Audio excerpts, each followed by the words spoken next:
And good evening, everyone. This is your host, Subhan Jahanzeb. Don't worry. Go on.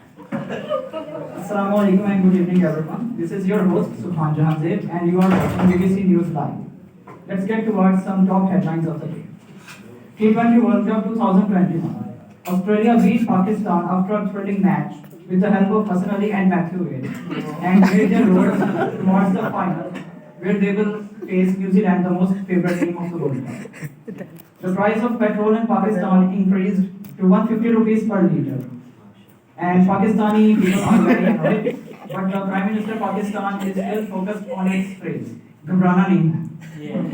UET Lahore has announced its third merit list of the batch 2021 admission, and the university will start from Monday, 15th November.